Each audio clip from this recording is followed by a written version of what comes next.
I've been fairly critical of Microsoft in the past, particularly regarding its handling of Xbox.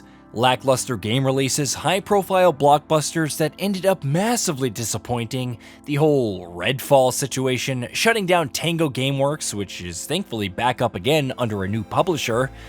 It's a long list.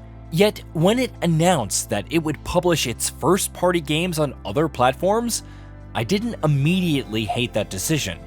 Sure, console wars and all that jazz, but if it means more people would enjoy incredible games like Sea of Thieves and Hi-Fi Rush, well, why not?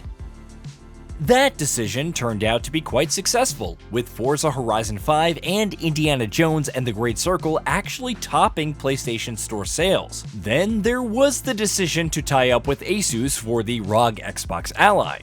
Rumors of an Xbox handheld circulated for some time, and given the shape that portable PC market has taken, it wouldn't have been the worst decision.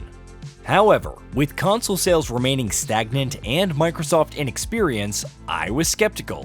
The Xbox Ally is a nice middle ground, providing a solid handheld to enjoy Game Pass titles and still access platforms like Steam, even if the alleged prices, $499 for a regular Ally and eye-watering $799 for an Ally X, aren't the most affordable.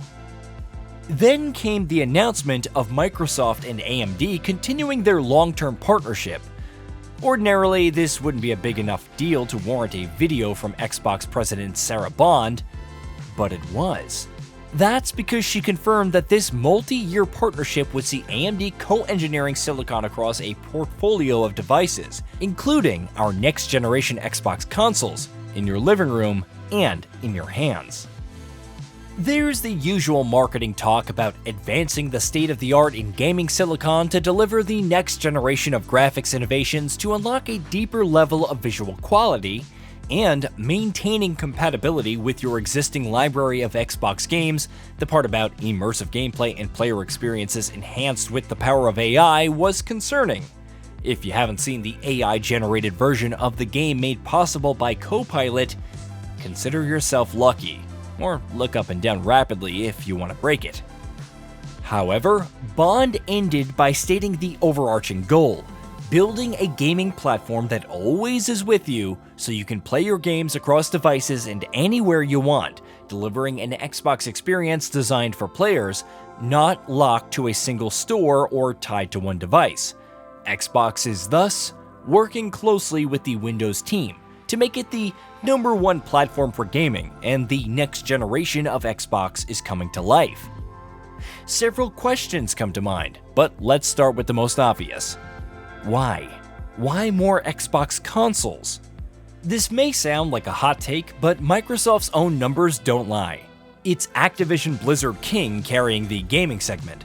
Xbox hardware sales haven't stagnated, their revenue has actually declined year over year. Even before prices increased worldwide, very few people wanted to buy an Xbox Series X or S. And at this point, who can blame them? Not Microsoft, certainly, because while it hasn't gone as far as to call the brand poison, it's done so much to convince everyone that an Xbox doesn't have to be an Xbox. It could be your smart TV, your PC, the Steam Deck, if you run Xbox Cloud Gaming through Microsoft Edge, that is, and at this point, even a PlayStation 5, despite the limited number of titles. Yet, oh boy, here goes Xbox again, making another console that may not sell that well. I don't blame fans for getting hyped about it. There was some backlash against Microsoft for seemingly abandoning the Xbox by bringing its exclusives to other platforms. However, announcing a next-gen console doesn't automatically guarantee that it will suddenly abandon its third-party plans. Once it's tasted the sweet additional revenue from other platforms, helping to make up for the lack of hardware revenue and expensive Game Pass deals, there's no chance it suddenly pumps the brakes. Microsoft has repeatedly said that it's not leaving the console business. It's also seemed a given that a new Xbox console was coming, if those leaked documents during its court case with the US Federal Trade Commission weren't enough. However, so much has changed in the past year that it seemed like the company would break the cycle. This is why I don't think it's as straightforward as simply making another console and hoping for the best. Bond mentioned a next-generation console in your living room, but also in your hands, seemingly indicating that Microsoft's own dedicated handheld is still in development, despite the rumors. The fact that it's embracing multiple storefronts and sharing the experience across devices indicates more than just a portable PC. Perhaps Microsoft is designing the next Xbox to fully incorporate Windows, making it almost indistinguishable from a PC, yet also a hybrid solution. Something that can connect to your living room TV but also be used on the go. That may sound too much like the Nintendo Switch Windows Edition, but remember that the Steam Deck can also function as a full-fledged PC when connecting it to a display, mouse, and keyboard, complete with a desktop experience. Perhaps that's the experience Microsoft is going for, an all-in-one device that could accommodate multiple audiences. And while Game Pass is already tempting enough on its own, especially with first-party titles launching on day one, allowing players to access their Steam library on it could also seal the deal. Of course, considering the ROG Xbox Ally is still a thing, this speculative new platform would have to offer something more. Something unique to stand out and drive hardware sales if that is indeed the goal. I highly doubt that Microsoft would make as big of a deal of its AMD partnership if it was just creating another screen for its "This is an Xbox" campaign. It's also possible that the ROG Xbox Ally is a test run of sorts, the company dipping its toes into the handheld PC market to gauge the response. If it's successful, perhaps it may attempt to wade even deeper with its own device, and if not, it could always fall back on a traditional console, as adamant as I am that it breaks the cycle.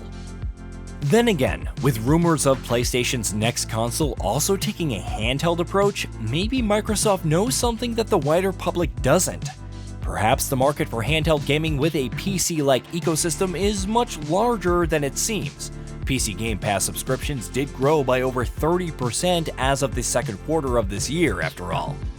It may anticipate Sony potentially cornering its own share of the handheld console market, and instead of competing, Microsoft is attempting to consolidate its advantage on the PC side. PC gaming belongs to the House of M, and if it can present an affordable gaming solution that fulfills all roles in the living room, mobile, and desktop space, it may find a new avenue of success unlike any other. Yes, games will still matter, but on that front, Microsoft has been delivering on a pretty consistent scale.